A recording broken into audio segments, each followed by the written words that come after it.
আসসালামু আলাইকুম সুপ্রিয় শিক্ষার্থী বন্ধুরা 2025 সালে আমাদের অনেকগুলো পরীক্ষা বিশেষ করে যারা অ্যাডমিশন বিভিন্ন চাকরি তো প্রত্যেকটা পরীক্ষায় সাধারণ জ্ঞানের গুরুত্ব অনেক বেশি। তো আমরা আজকে দেখব সেপ্টেম্বর অক্টোবর নভেম্বর এই 3 মাসে নরমালি কোন বিষয়গুলো অনেক বেশি আলোচিত ছিল সেই জায়গা থেকে আমরা চেষ্টা করব গুরুত্বপূর্ণ পয়েন্টগুলো এমসিকিউ আকারে সলভ করার এবং সাথে আরেকটি জিনিস হচ্ছে আমরা আপনাদেরকে এই ক্লাসের যে মূল পিডিএফ সেই পিডিএফগুলো দিব। তো চলো শুরু করি। প্রথমে আমরা বাংলাদেশ দিয়ে শুরু করব।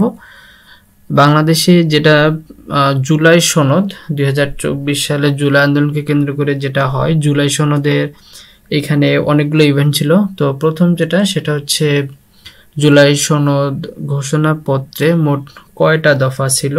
আমরা যদি দেখি 2024 সালের যে জুলাই আন্দোলন সেই আন্দোলনকে কেন্দ্র করে একটা সনদ বাস্তবায়ন করার জন্য অনেক বেশি প্রচেষ্টা চালাচ্ছিল বাংলাদেশের সরকার।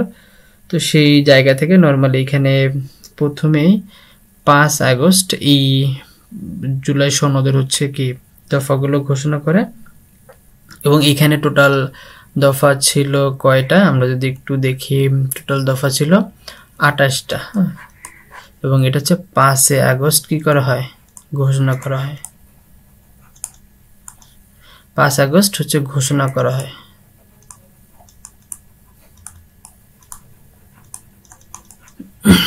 ঘোষণা করে। তো এখানে আর অনেকগুলো তথ্য ছিল, আমরা পিডিএফটা দিয়ে দিব, সেখান থেকে আপনারা চাইলে দেখে নিতে পারবেন। এরপরে জুলাই সনদের যে ঘোষণাপত্র ছিল সেখানে 3টা বিষয়কে অনেক বেশি গুরুত্ব দেওয়া হয়। আমরা যদি দেখি কতে সাম্য, গণহত্যা, সামাজিক সুবিচার, মুক্তিযুদ্ধ, মানবিক মর্যাদা, সুবিচার, সাম্য, মানবিক মর্যাদা, সামাজিক সুবিচার এবং মানবিক মর্যাদা ও সামাজিক সুবিচার। এই 4টার মধ্যে কোনটা সঠিক আমরা যদি একটু দেখি, এখানে নরমালি যে ঘোষণাপত্রটা ছিল সেখানে 3টা বিষয়কে উল্লেখ করা হয় এবং 3টা বিষয়কে অগ্রাধিকার দেওয়া হয়। সেটি হচ্ছে সাম্য, গণহত্যা এবং সামাজিক সুবিচার। গণহত্যার মধ্যে জুলাই গণহত্যা থাকতে পারে, 71-এর যে গণহত্যা সেটি থাকতে পারে, বা বিভিন্ন যে গণহত্যাগুলো হয়েছে বিভিন্ন সময় সেই গণহত্যাগুলোকে নরমালি এখানে রেকগনাইজ করা হয়। 3 নম্বর যে প্রশ্নটি, বাংলা ব্লকেট কবে দেওয়া হয়, এটা নরমালি একটু পিছনের প্রশ্ন, যেহেতু এটা জুলাইয়ের সাথে রিলেটেড সেক্ষেত্রে এখানে এটা নিয়ে আসা। বাংলা ব্লকেট নরমালি যখন জুলাই আন্দোলন চলতেছিল তখন বিভিন্ন সময় বিভিন্ন ধরনের কর্মসূচি ঘোষণা করা হয়। তো প্রথম যে কর্মসূচিটি ছিল সেটি হচ্ছে বাংলা ব্লকেট। সেটা হচ্ছে 5 জুন সরকারি চাকরির যে কোটার পূর্ণবহাল বা কোটা নিয়ে যেই রায়টা ছিল সেই রায়কে কেন্দ্র করে নরমালি বাংলা ব্লকেট দেওয়া হয়, যে বাংলা সমস্ত বাংলায় ব্লকেট। আমরা এই জিনিসটা মানি না। তো সেটা ছিল কবে আমরা যদি একটু দেখি, যেহেতু আন্দোলনটা জুলাই ছিল সেক্ষেত্রে এইখানে সঠিক উত্তর কোনটা হবে, সঠিক উত্তর 9 জুলাই। এটা নরমালি 6 তারিখে ঘোষণা করা হয়। 6 তারিখে ঘোষণা করা হয়। 6 তারিখে ঘোষণা করে এবং এটা 9 জুলাই গিয়ে কি করে, বাস্তবায়ন করে। তো পরীক্ষায় এমসিকিউ অ্যান্সার করার ক্ষেত্রে কিছু তথ্য, যে তথ্যগুলো আমাদের ঘটনার সাথে রিলেটেড, সেই সাম্প্রতিক ঘটনাগুলো আমরা যদি রিয়েলাইজ করি যে কোন সময়টাতে হয় সেই সময়টা মাথায় রাখলে আমরা তারিখগুলো বিশেষ করে মেনশন করতে পারবো। তো 4 নম্বর প্রশ্ন ছিল সর্বাত্মক অসহযোগ আন্দোলনের ঘোষণা দেওয়া হয় কবে।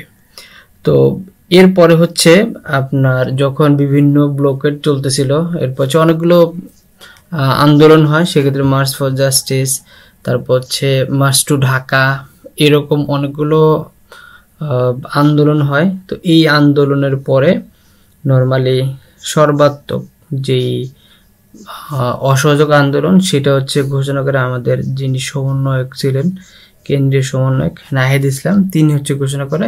তো এটি ঘোষণা করা হয় 3 আগস্ট, অর্থাৎ 5 আগস্ট যখন সরকার পদত্যাগ করে তার আগে 3 আগস্ট যখন চূড়ান্ত পর্যায়ে ছিল আন্দোলনের সেই সময়টাতে ছিল নরমালি নাহিদ ইসলাম এটি ঘোষণা করে। তো ঘোষককে নাহিদ ইসলাম। ঘোষক নিয়ে অনেক সময় অনেক ধরনের তথ্য বিভ্রাট হয়, আমরা যেটি প্রিভিয়াস সময়গুলোতে দেখে আসছি। তো এটা হচ্ছে স্পষ্ট ঘোষক উনি নাহিদ ইসলাম। জুলাই আন্দোলনে সর্বকনিষ্ঠ শহীদকে, এটা হচ্ছে অ্যাডমিশনের জন্য অনেক বেশি গুরুত্বপূর্ণ একটা প্রশ্ন, বিশেষ করে অ্যাডমিশন যারা দিবে তাদের জন্য। কারণ হচ্ছে জুলাই আন্দোলনে আবু সাইদ, ওয়াসিম মুগ্ধ এরা অনেক বেশি আলোচিত, কিন্তু সর্বকনিষ্ঠ শহীদ তাকে নিয়ে আলোচনা তেমন একটা হয় না। তো সে ছিল শহীদ আব্দুল হালিম। এখানে দেখো 4টা অপশন দেওয়া আছে। প্রথম হচ্ছে শহীদ আব্দুল হাকিম, তারপর হচ্ছে আব্দুল হালিম, আব্দুল মালিক, আবু সাইদ। 4টা তথ্যই কিন্তু অনেক কাছাকাছি। তো অ্যান্সার করার ক্ষেত্রে নামগুলো একটু স্পষ্টভাবে দেখে তারপর অ্যান্সার করতে হবে। হ্যাঁ, প্রথমটা দেয়া আছে শহীদ আব্দুল হাকিম। হাকিম আর হালিম কিন্তু অনেকটাই সেম, শুধু মাঝখানে ক এবং ল এই দুইটা কিন্তু পরিবর্তিত। তো এটা হচ্ছে দেখে তারপর অ্যান্সার করতে হবে। এরপর হচ্ছে আমরা দেখব জেনারেশন জেড অর্থাৎ জেনজি। জেনজি যে টার্মটা, এই টার্মটা কিন্তু অনেক বেশি ইম্পর্টেন্ট। কেননা কারণ জেনারেশন জেড বা জেনজি যারা, তারা হচ্ছে কিন্তু এই যে জুলাই আন্দোলন সেই আন্দোলনটা সফল করে।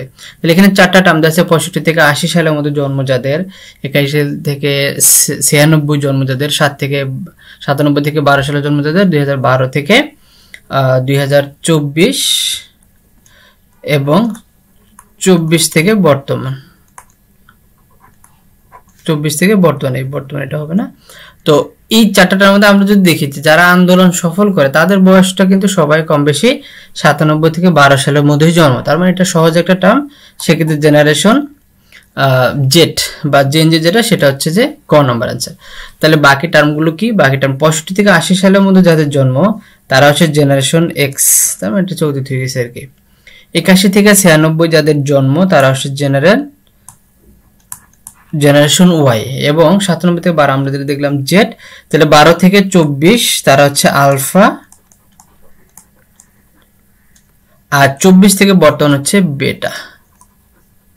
এই 4টা টার্ম কিন্তু অনেক বেশি ইম্পর্টেন্ট। এটা পরীক্ষায় দেখবে যে কোনো না কোনো ইউনিভার্সিটিতে চলে আসছে বা বিভিন্ন চাকরি পরীক্ষাগুলোতে এই প্রশ্নগুলো আসে। তো সেক্ষেত্রে আমরা হচ্ছে এটা একটু গুরুত্ব দিতে, আমরা পিডিএফটা দিয়ে দিব।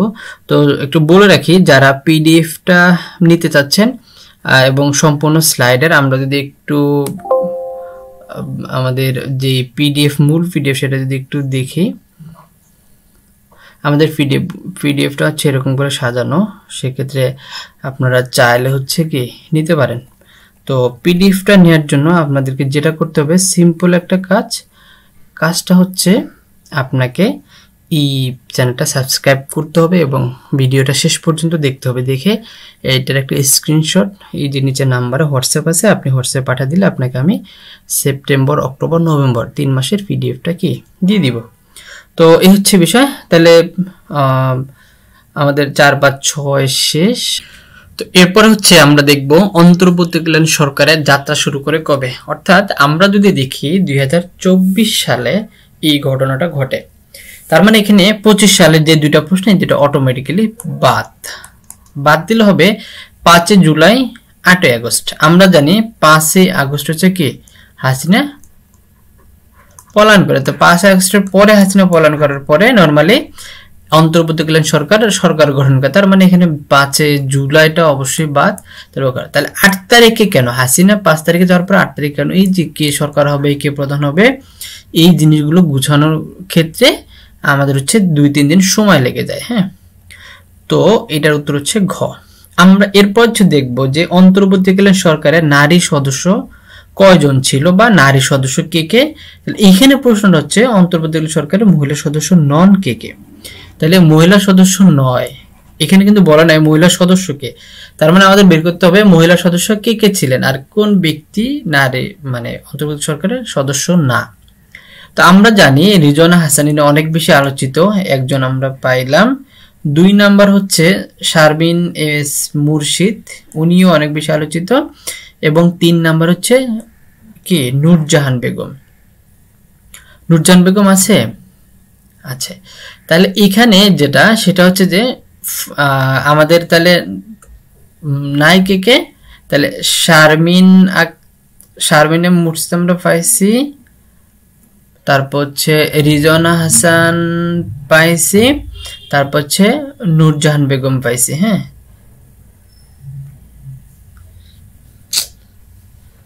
ওরে বাপ, নূরজাহান বেগম, ফরিদা আক্তার,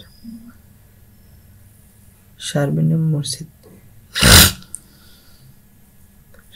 মুর্শিদ, রিজওয়ানা হাসান, নূরজাহান বেগম, ফরিদা আক্তার।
আচ্ছা, এরপরে আমরা দেখব অন্তর্বর্তীকালীন সরকার কবে যাত্রা শুরু করে। তো অন্তর্বর্তীকালীন সরকার নরমালি আমরা হচ্ছে আগস্ট 2025-এ না, এটা 2024-এ ঘটে, যেহেতু 5 আগস্ট হাসিনা চলে যায়, তার মানে দুইটা প্রশ্ন অটোমেটিকলি বাদ। এরপর হচ্ছে এইটাও বাদ, কেন না, কারণ জুলাই কিন্তু সরকার গঠন হয় না, 8 তারিখ মানে অন্তর্বর্তী সরকার গঠন হয় আগস্টে গিয়ে। 8 তারিখের আনসার কেন মনে হচ্ছে, কারণ 5 তারিখে হাসিনা চলে যায়, 2-3 দিন সময় নিয়ে তারা হচ্ছে 8 তারিখে সরকার গঠন করে। এই যে 2-3 দিন সময় ছিল, এই সময়টা হচ্ছে বাংলাদেশে কোনো সরকার ছিল না, তো এটার আনসার হচ্ছে ঘ। তো এই যে অন্তর্বর্তী যাত্রা শুরু করার পর হচ্ছে যে সরকার গঠন করে, সেই সরকারের প্রধান হয় ডক্টর মোহাম্মদ ইউনূস। কিন্তু গুরুত্বপূর্ণ প্রশ্ন হচ্ছে মহিলা সদস্য কতজন ছিল? তাহলে মহিলা সদস্য হচ্ছে 4 জন। হ্যাঁ, এই 4 জন সদস্য আমাদের খুব ভালো করে মনে রাখতে হবে। 4 জন সদস্য কে কে আমরা হচ্ছে জানি, রিজওয়ানা হাসান অনেক বেশি আলোচিত, শারমিন মুর্শিদ উনিও অনেক বেশি আলোচিত, এরপরে হচ্ছে নূরজাহান বেগম উনিও অনেক বেশি আলোচিত, এরপর হচ্ছে ফরিদা আক্তার উনি অনেক বেশি আলোচিত। তার মানে 4 জন আমরা যদি পাই, তার মানে নূরজাহান বেগম এখানে আছে, রিজওয়ানা হাসানও আছে, তার মানে শারমিন, রাজিয়া কামাল আর হচ্ছে শারমিন আক্তার, এই ব্যক্তিরা হচ্ছে অন্তর্বর্তী সরকারের মহিলা সদস্য নন। তার মানে আমাদের উত্তর হচ্ছে ক। কিন্তু অনেকেই যেটা করবে, অন্তর্বর্তী সরকারের মহিলা সদস্য কে বা অন্তর্বর্তীকালীন মহিলা সদস্য, তাকে দেখবে রিজওয়ানা হাসান যেহেতু আছে এটা, তার মানে আমাদের এটা আনসার করা যাবে না। হ্যাঁ, তো এটা একটু দেখে আনসার করতে হবে। তো দুইটা তথ্য আপনি এখানে পাই, 4 জন সদস্য এবং কে কে। তো গ্রামীণ ব্যাংক নোবেল পুরস্কার পায় কবে? এর বাইরে অন্তর্বর্তীকালীন সরকারের আর অনেকগুলো তথ্য আছে, আমরা পিডিএফটা দিয়ে দিলে ওইখান থেকে হচ্ছে কি পিডিএফটা নিতে পারবো। আমি আবারও বলতেছি, পিডিএফটা নিতে গেলে অবশ্যই আমাদের ভিডিওটা শেষ পর্যন্ত দেখে চ্যানেলটা সাবস্ক্রাইব করে পাঠিয়ে দিলে হোয়াটসঅ্যাপে আমরা পিডিএফ দিয়ে দিব। তো ডক্টর মোহাম্মদ ইউনূস নিয়ে অনেকগুলো তথ্য আছে, আমরা এখানে 3G তথ্য অনেকগুলো তথ্য জানি। এর বাইরে যেটা গুরুত্বপূর্ণ, গ্রামীণ ব্যাংক নোবেল পুরস্কার পায় কবে? তো গ্রামীণ ব্যাংক নরমালি শান্তিতে নোবেল পুরস্কার পায়, শান্তিতে নোবেল পুরস্কার পায়। তো 2000 কত সালে? 6 সালে আমরা হচ্ছে ডক্টর মোহাম্মদ ইউনূস স্যারকে অনেক বেশি কৃতজ্ঞতা জানাই, কারণ উনি বাংলাদেশে শান্তি প্রতিষ্ঠার জন্য অনেক বেশি কি করছে। যদিও উনি অর্থনীতিবিদ, কিন্তু নোবেল পুরস্কার পাইছে উনি হচ্ছে শান্তিতে। তো এই হচ্ছে বিষয়। এর বাইরে হচ্ছে আমরা 10 নম্বর প্রশ্ন কি দেখবো, এ পর্যন্ত ডাকসু নির্বাচন কতবার হয়েছে? আমরা কিন্তু ডাকসু নিয়ে অনেক বেশি আলোচনা, ডাকসুতে কে কি কত প্রকার, ভিপি কে, আবু সাদিক কাইম, তো ডাকসু এই পর্যন্ত কতবার হয়েছে সেটা হচ্ছে কতবার, সরি এটা 3 হবে, 38 বার। হ্যাঁ, ক নাম্বার 38 বার হচ্ছে কি এ পর্যন্ত ডাকসু নির্বাচন হয়। তো যেটা গুরুত্বপূর্ণ সেটা হচ্ছে নারী ভিপি ছিল ডাকসুতে। সেক্ষেত্রে ডাকসুতে কে নারী ভিপি ছিল? 2 জন নারী ভিপি ছিল। একজন হচ্ছে জাহানারা আক্তার,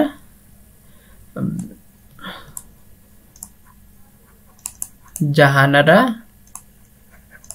আক্তার, আর একজন ছিল হচ্ছে মাহফুজা খানম।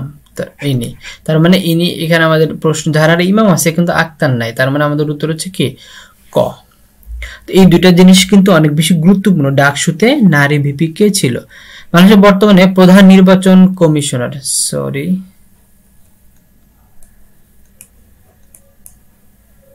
কমিশনার, কমিশনার কে? হ্যাঁ, বাংলাদেশে এরপর হচ্ছে চাকসু, জাকসু, অনেকগুলো নির্বাচন হয়েছে। যে ডাকসুর ক্ষেত্রে, ঢাকা ভার্সিটির ক্ষেত্রে ডাকসুটা অনেক বেশি ইম্পর্টেন্ট। তো এখানে বাংলাদেশের বর্তমানে প্রধান নির্বাচন কমিশনার কে, বাংলাদেশের বর্তমান প্রধান বিচারপতি কে, এই জিনিসগুলো অনেক বেশি আসবে। হ্যাঁ, প্রধান নির্বাচন কমিশনার হচ্ছে কে?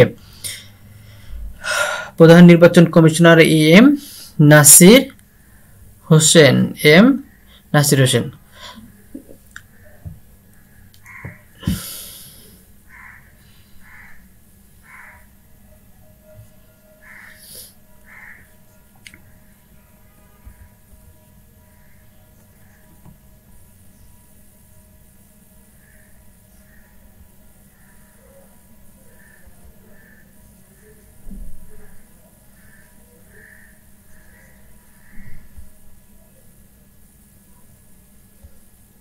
আচ্ছা, আমরা এরপরে যে প্রশ্ন দেখব সেটা হচ্ছে বাংলাদেশের প্রধান বর্তমানে নির্বাচন কমিশনারকে, সরি এখানে কমিশনার হবে,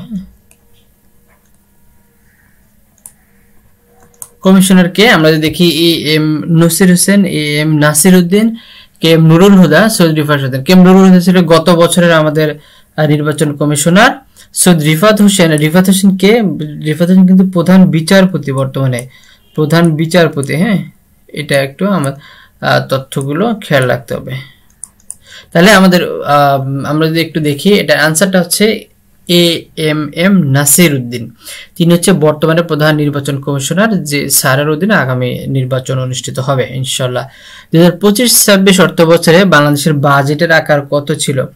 25-26 অর্থ বছরে বাজেট হয়ে গেছে, এটা আসলে অনেকেই জানে না। সেক্ষেত্রে আমরা যদি একটু দেখি, 7,90,000 কোটি টাকা। হ্যাঁ, এটা হচ্ছে বাংলাদেশের অর্থ বাজেট। এর বাইরে হচ্ছে আমাদের এখানে জিডিপি প্রবৃদ্ধি হার ছিল, তারপর হচ্ছে দারিদ্র্য সীমা ছিল, অনেকগুলো তথ্য ছিল।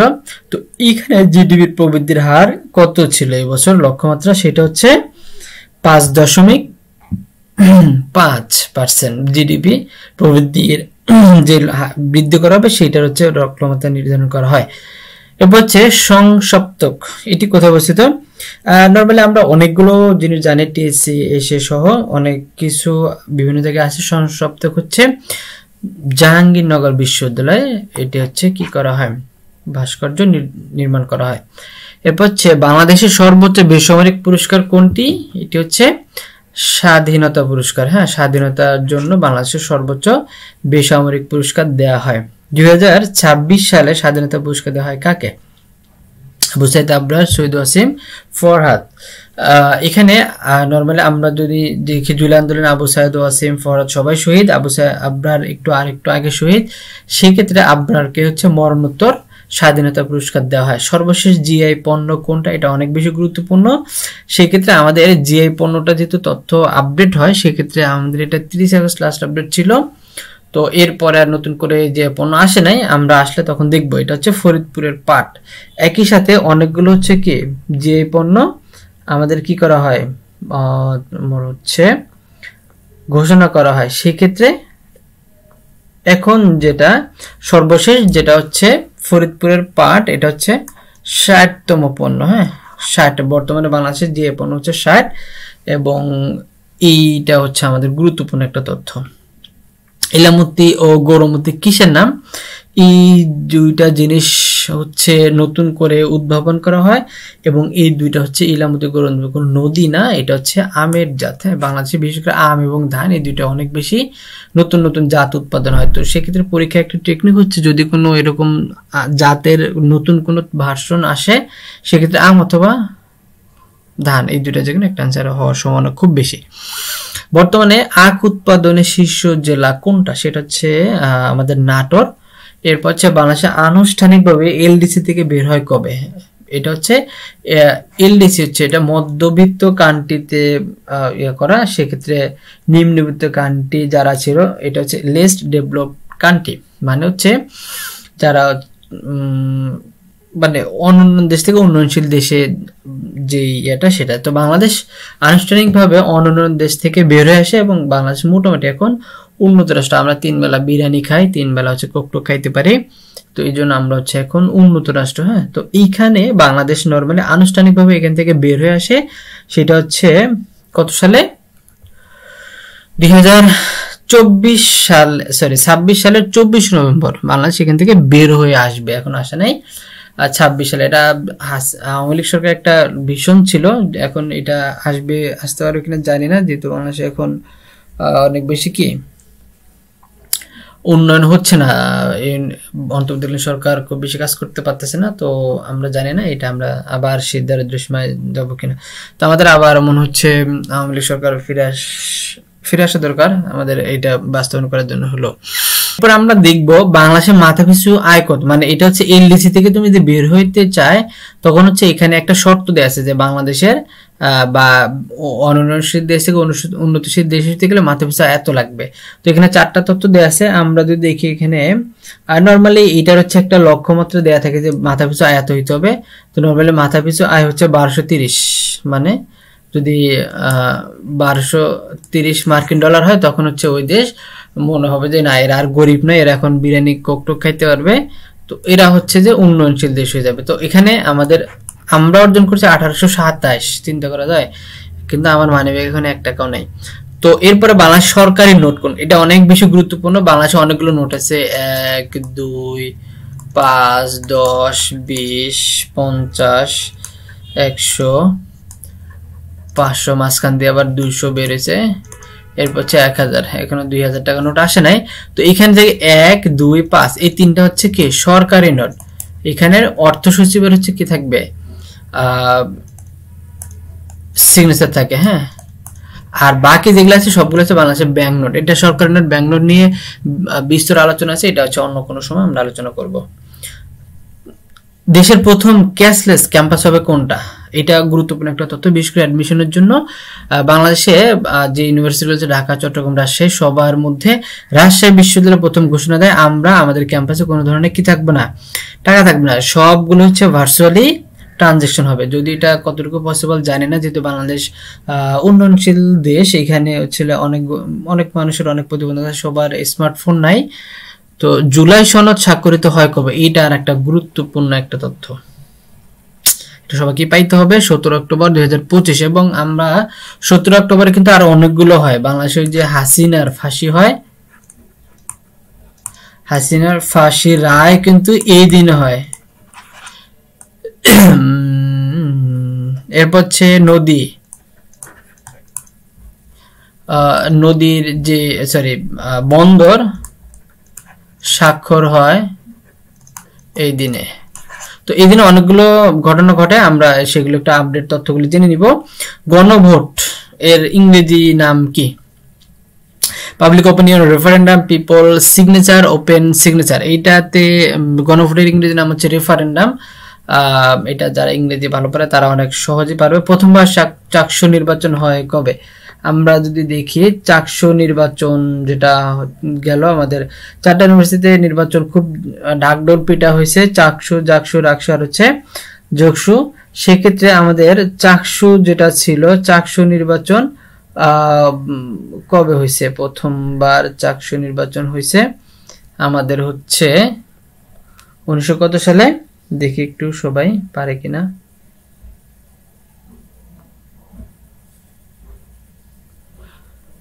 প্রথমবার চাকসু নির্বাচন হয়েছে 1970 সালে। 70 সালে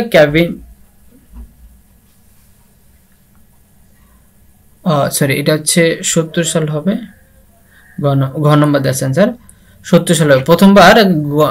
এটা হচ্ছে ঘ হবে। প্রথমবার চাকসু নির্বাচনে 1970 সালে ক্যাবিনেট নির্বাচনের মাধ্যমে, এরপরে হচ্ছে নর্মালি চাকসু নির্বাচনের ধারাবাহিকতা শুরু হয়। আগ্রাসন বিরোধী 8 স্তম্ভ কাকে, এতটাই ভুল করছে, কাকে স্মরণ করে রাখা হয়? এটা হচ্ছে আমাদের আবরার ফাহাদ। আগ্রাসন বিরোধী যে 8 স্তম্ভ ছিল সেটাকে ইয়ে করে আবরার ফাহাদকে স্মরণ করে করা হয়। ১৭তম টেস্টে মুশফিকুর রহিম কত রান করে? এটা হচ্ছে নর্মালি মুশফিকুর রহিম 11তম ব্যাটার বিশ্বের, বাংলাদেশের প্রথম, এই জিনিসগুলো চাইতে কত রান করে এটা অনেক বেশি গুরুত্বপূর্ণ। হ্যাঁ, সেই ক্ষেত্রে এটা হচ্ছে আমাদের একটু জানতে হবে। 106। বাংলাদেশের নিবন্ধিত রাজনৈতিক দল কয়টা? সম্প্রতি এখানে যদি 56টা আছে, এটা 57 হবে। কেন? কারণ হচ্ছে আজকে আমি ভিডিও রেকর্ড করতেছি 4 ডিসেম্বর, এনসিপি নতুন করে নিবন্ধন পায়, তার মানে এখন হচ্ছে 57টা হবে। হ্যাঁ, এখানে এইটা হচ্ছে গ নাম্বার হবে। আপডেট হচ্ছে কত? 57টা নিবন্ধিত রাজনৈতিক দল আমাদের এখন 57টা। এনসিপি জুলাই আন্দোলনের অন্যতম শরিক দল, তারা হচ্ছে রাজনৈতিক নতুন করে নিবন্ধন পায়। জুলাই সনদ বাস্তবায়ন আদেশ 25 জারি করা হয় কবে? এটা হচ্ছে 13 নভেম্বর 2025। এবং বর্তমানে বাংলাদেশের ভৌগোলিক পণ্য কয়টা? আমরা তো একটু দেখলাম 60টা। হালদা নদী মৎস্য হেরিটেজ ঘোষণা করা হয় কবে? এটা হচ্ছে 27 অক্টোবর 2025। বর্তমানে বাংলাদেশের জনসংখ্যা কত? এইটা ভাইয়া গুরুত্বপূর্ণ প্রশ্ন। জনসংখ্যা বাড়ানোর ক্ষেত্রে কিন্তু আমাদের অবদানটা অনেক, 172.28 মিলিয়ন। তো এটা হাজারে কনভার্ট করে নিলেই হবে। প্রত্যাশিত গড় আয়ু 72.3 বছর। এটা হচ্ছে ধীরে ধীরে বাড়তেছিল, আওয়ামী সরকার সময় অনেক বেশি ক্রেডিট নেওয়া হইতো আর কি।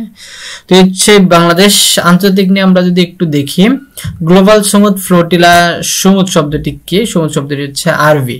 গ্লোবাল সমুদ্র ফ্লোটিলা নিয়ে অনেক আলোচনা আছে, আমরা হচ্ছে দেখবো। হ্যাঁ, গ্লোবাল সমুদ্র ফ্লোটিলায় কি কি আলোচনা আছে, তো আমরা পিডিএফ দিয়ে দিব। তো আবার বলছি, পিডিএফ নেওয়ার জন্য আমাদের চ্যানেল সাবস্ক্রাইব করে ভিডিওটা শেষ পর্যন্ত দেখতে হবে এবং আমাদের হোয়াটসঅ্যাপ নাম্বার পাঠিয়ে দিলে আমরা এটা দিয়ে দিব। তো এখানে গাজা শান্তি সম্মেলন যুদ্ধবিরতি স্বাক্ষরিত হয় হচ্ছে আমাদের 13 অক্টোবর 2025। গ্লোবাল সমুদ্র ফ্লোটিলার নেতৃত্ব দেয় গ্রেটা থুনবার্গ এবং বাংলাদেশ থেকে একমাত্র আলোকিত শহীদুল আলম, ইনি যায় বাংলাদেশ থেকে। আর গ্রেটা থুনবার্গ তিনি হচ্ছে এই আন্দোলনের নেতৃত্ব দেয় এবং এখানে প্রায় 40টার মতো দেশের নাগরিকরা হচ্ছে কি করে, অংশগ্রহণ করে। তো এটা নিয়ে বিস্তৃত আলোচনা আছে, আমরা দিব পিডিএফ, সেখান থেকে দেখতে পারবেন। ফিলিস্তিনের স্বীকৃতিদান কি প্রথম G7 ভুক্ত দেশ কোনটা? G7 ভুক্ত দেশ যেগুলো আছে সেই দেশগুলোর মধ্যে প্রথম যে দেয় স্বীকৃতি দেয় সেটা হচ্ছে কানাডা। হ্যাঁ, বানানটা একটু মনে হয় এলোমেলো আছে। প্রথম স্বীকৃতি প্রথম দেশ কোনটা? এখানে দুইটা দেশ, একটা হচ্ছে G7 ভুক্ত দেশ আর একটা হচ্ছে প্রথম দেশ। প্রথম দেশ হচ্ছে আলজেরিয়া। হ্যাঁ, আলজেরিয়া প্রথম তাদেরকে স্বীকৃতি দেয়। হামাসের বর্তমান নেতাকে? হামাসের বর্তমান নেতা হচ্ছে খালিদ মিশাল। অপারেশন রাইজিং লায়ন কে পরিচালনা করে? এটা হচ্ছে নর্মালি ওই যে ইসরায়েল ইরান যখন যুদ্ধ চলতেছিল তখন আমেরিকা হচ্ছে ইসরায়েলকে শিক্ষা দেওয়ার, ইরানকে শিক্ষা দেওয়ার জন্য একটা অপারেশন চালায়, যে বোম্বার বিমান দিয়ে কতগুলো বিমান পরমাণু ঘাঁটিতে আক্রমণ করে। হ্যাঁ, সেটা হচ্ছে আমেরিকা চালায়। আমেরিকা কোন পরমাণু কেন্দ্রগুলোতে হামলা চালায়? এইটা ভাইয়া গুরুত্বপূর্ণ একটা প্রশ্ন। ঠিক আছে, কোন কোন ঘাটিতে হামলা চালায়? তো আমরা দেখি তিনটা, একটা হচ্ছে নাতানজু, ফোর্দ, ইস্পাহান। এই তথ্যগুলো অনেক বেশি গুরুত্বপূর্ণ। সিরিয়ায় নতুন সরকারি দলের নাম কি? সিরিয়ায় আমরা জানি বা আসাদ সরকারকে কি রিসেন্টলি হচ্ছে তারা কি করে, উৎখাত করে এবং নতুন সরকারি দল যেটা তাহরির আল শাম, তারা হচ্ছে সরকার গঠন করে। এই সংগঠনের প্রধান ছিল আহমদ আল জোলানি। কপ সম্মেলন কোথায় অনুষ্ঠিত হয়? এটা হচ্ছে বেলজিয়ামের এক শহর, ব্রাজিলের বেলাম সিটি, বেলজিয়ামের বেলাম সিটি, ব্রাজিলের ব্রাসেলস। এটা হচ্ছে ব্রাজিলের বেলাম সিটিতে কপ সম্মেলন। নরমালি এটা হচ্ছে কি পরিবেশ বিষয়ক সম্মেলন। হ্যাঁ, আবার আসে কপ, কিসের সাথে সম্পর্কিত? এটা হচ্ছে পরিবেশের সাথে সম্পর্কিত। কপ 31 কোথায় হবে? 31 হবে আমাদের নরমালি অস্ট্রেলিয়াতে সম্ভবত। কপ 31 কোথায় হবে?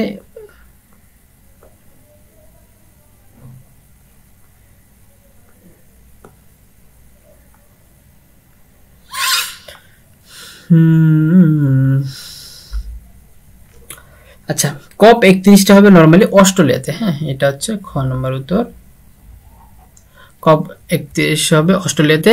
17তম ব্রিক্স সম্মেলন অংশগ্রহণ করে নাই। ব্রিক্সের যে গুরুত্বপূর্ণ সদস্য ছিল তার মধ্যে চীন, রাশিয়া অংশগ্রহণ করে নাই। 26 সালে জি সম্মেলন অনুষ্ঠিত হবে ফ্রান্সে এবং ওপেকের বর্তমান সদস্য 12 জন। ওপেকের বর্তমান সদস্য কতজন? 12 জন। এবং বর্তমান সদস্য 12 জন হওয়ার পরে শেষ সদস্য হচ্ছে কঙ্গো প্রজাতন্ত্র। তাহলে 12তম সদস্য হচ্ছে কঙ্গো প্রজাতন্ত্র। ন্যাটোর সর্বশেষ সদস্য কোন দেশ? ইউক্রেন, মিশর, কানাডা, সুইডেন আমাদের উত্তর। জাপানের বর্তমান প্রধানমন্ত্রী কে? একটা জিনিস, প্রধানমন্ত্রী আছে রাষ্ট্রপতির মধ্যে অনেক বেশি কন্ট্রাডিকশন হয়, সেক্ষেত্রে আমাদের প্রধানমন্ত্রী হচ্ছে সানায়ে তাকাইসি, তিনি বর্তমান একমাত্র প্রধানমন্ত্রী নারী। হ্যাঁ, এই মহিলা কিন্তু নারী, সানায়ে তাকাইসি ইনি কিন্তু নারী, ভুল করা যাবে না। হ্যাঁ, এর আগে ছিল জাপানের শিনজো আবে। রাশিয়ার প্রধানমন্ত্রীকে? রাশিয়ার প্রধানমন্ত্রী হচ্ছে মিখাইল মিশুস্তিন হচ্ছে প্রধানমন্ত্রী। আর ভ্লাদিমির পুতিন কি? ভ্লাদিমির পুতিন হচ্ছে প্রেসিডেন্ট। এটা হচ্ছে প্রধানমন্ত্রী প্রেসিডেন্ট কিন্তু সেম না, প্রেসিডেন্ট প্রধানমন্ত্রী আলাদা করে দেখা আলাদা করে অ্যান্সার করতে হবে। 97 অস্কারের সেরা চলচ্চিত্র ছিল অনোরা। স্কাইফল কি? এটা হচ্ছে একটা আধুনিক যন্ত্র, সেটা হচ্ছে ক্ষেপণাস্ত্র, এটা উদ্ভাবন করা হয় এবং আকাশ প্রতিরক্ষা স্টিল ড্রাম ব্যবহার করে তুরস্ক, যেটা হচ্ছে ইউক্রেন রাশিয়া যুদ্ধে ইউক্রেন অনেক বেশি আলোচনায় এবং ব্যবহার করার ফলে এটা অনেক বেশি আলোচনা আসে। বিশ্বের তেল রপ্তানিতে শীর্ষ দেশ, রপ্তানি করে আমদানি, রপ্তানি এবং উত্তোলন মজুদ এবং সম্ভবত আমেরিকা, তবে রপ্তানিতে হচ্ছে সৌদি আরব। ইলন মাস্কের সাথে সম্পর্কিত নয়। ইলন মাস্ক অনেক গুরুত্বপূর্ণ একজন ব্যক্তি এবং তিনি বর্তমান ধনীগুলো যারা আছে তাদের মধ্যে অন্যতম। হ্যাঁ, সেক্ষেত্রে স্পেস এক্স এটা ইলন মাস্কের। টুইটার এটা কিনে নিয়ে এক্স নাম দেন। পেপালের সহকারী প্রতিষ্ঠাতা ইলন মাস্ক। থ্রেডস এটা হচ্ছে মার্ক জাকারবার্গ। হ্যাঁ, উনি হচ্ছে মার্ক জাকারবার্গ। এই যে টুইটারের অপোজিটে একটা জিনিস করে। আনসার ঘ। ব্যালন ডি এর 25 জয় কে করে? উসমান দেমবেলে, এটা হচ্ছে গ নাম্বার আনসার। এরপর হচ্ছে আইসিসি ওয়ার্ল্ড চ্যাম্পিয়নশিপ 25 বিজয় দেশ কে? দক্ষিণ আফ্রিকা। 25 সালে নোবেল বিজয়ী মোট কতজন? এইটা গুরুত্বপূর্ণ প্রশ্ন। নোবেল নিয়ে আমাদের অনেকগুলো প্রশ্ন আছে, সেখান থেকে আমরা কিছু গুরুত্বপূর্ণ প্রশ্ন থেকে বাকিগুলো আমি পিডিএফ দিয়ে দিব, সেখান থেকে দেখে নিতে পারবেন। 25 নোবেল জয়ী ছিল আমাদের টোটাল 12 জন, তার মধ্যে শান্তিতে নোবেল পায় উনি হচ্ছে ভেনেজুয়েলার নাগরিক এবং শান্তিতে নোবেল পায় মারিয়া করিনা মাচাদো। এই তথ্যটা কিন্তু অনেক বেশি গুরুত্বপূর্ণ। হ্যাঁ, মারিয়া করিনা মাচাদো। সাহিত্যে নোবেল পায় মারিয়া করিনা মাচাদো পায়ে গেছে, তাহলে লাসলো ক্রাসনাহরকাই। ফিফা মাস্কট কি? এইটা গুরুত্বপূর্ণ। তিনটা কি মাস্কট? তিনটা দেশের তিনটা মাস্কট। হ্যাঁ, তো 3 দেশের 3 মাস্কট হইলে কি থাকবে? নাম হচ্ছে আমাদের ম্যাপল যাও ক্লাস। ঠিক আছে, এই তিনটা হচ্ছে কি আমাদের ফিফার যে মাস্কট, সে মাস্কট নরমালি প্রত্যেকটা ওয়ার্ল্ড কাপে এক একটা করে থাকে, তো এই মাস্কটগুলো হচ্ছে 3টা দেশকে নির্ধারণ করে এবং ফিফা অফিসিয়াল ফুটবলের নাম হচ্ছে কি? ট্রায়ান্ডা। এবং 26 সালে ফুটবল বিশ্বকাপে অংশগ্রহণকারী দেশ কয়টা? এটা প্রথমবার এখানে ফুটবল বিশ্বকাপের যে অংশগ্রহণকারী দেশ, সেইখানে হচ্ছে কি করা হয়? একটু পরিবর্তন নিয়ে আসা হয়। প্রথমবার হচ্ছে এখানে আমাদের কয়টা 48টা দেশ অংশগ্রহণ করবে, কয়টা 48টা দেশ অংশগ্রহণ করবে। এরপর হচ্ছে প্রথম নারী মুসলিম মেয়র, নারী না, প্রথম মুসলিম মেয়রকে নির্বাচিত হয়, প্রথম মুসলিম মেয়র নির্বাচিত হয় হচ্ছে জোহরান মামদানি। তিনি হচ্ছে জোহরান মামদানি, ভারতীয় বংশোদ্ভূত আর কি। অনুষ্ঠান তথ্য প্যানোরামা প্রচার করে কোন সংবাদ মাধ্যম? বিবিসি। কোন দেশের প্রজন্ম ভিত্তিক ধূমপান নিষিদ্ধ করে? এটা গুরুত্বপূর্ণ। রিসেন্টলি মালদ্বীপ তাদের এখান থেকে ধূমপান নিষিদ্ধ করে। X-59 কি? এটা হচ্ছে একটা সুপারসনিক জেট, হ্যাঁ মিসাইল না, সুপারসনিক জেট। তো এই হচ্ছে আমাদের আজকের তথ্য, এবং আমরা হচ্ছে সাধারণ জ্ঞান, বাংলাদেশ এবং আন্তর্জাতিক পার্টে গুরুত্বপূর্ণ তথ্যগুলো শেয়ার করার চেষ্টা করছি। এবং আমি আবারও বলছি, যারা পিডিএফ নিতে চান তারা এই নাম্বারে হোয়াটসঅ্যাপ করতে হবে, স্ক্রিনশট পাঠাইতে হবে। দুইটা জিনিসের, একটা হচ্ছে ভিডিও শেষ পর্যন্ত দেখবেন, আর হচ্ছে আপনি চ্যানেল সাবস্ক্রাইব করছেন, করলে তাহলে হচ্ছে আপনাকে আমি পিডিএফটা দিব। সেপ্টেম্বর, অক্টোবর, নভেম্বর 3 মাসের পিডিএফ দিলে আশা করি। আর এবং সর্বশেষ ডিসেম্বর 4 তারিখ পর্যন্ত এই তথ্যগুলো আপডেট করা আছে। তো আমাদের অফিসিয়াল চ্যানেলে যুক্ত হইতে পারেন, এবং যারা আসলে সিরিয়াস তাদের জন্য এই ভিডিওগুলো। তো আজকে পর্যন্তই। আসসালামু আলাইকুম রহমতুল্লাহ।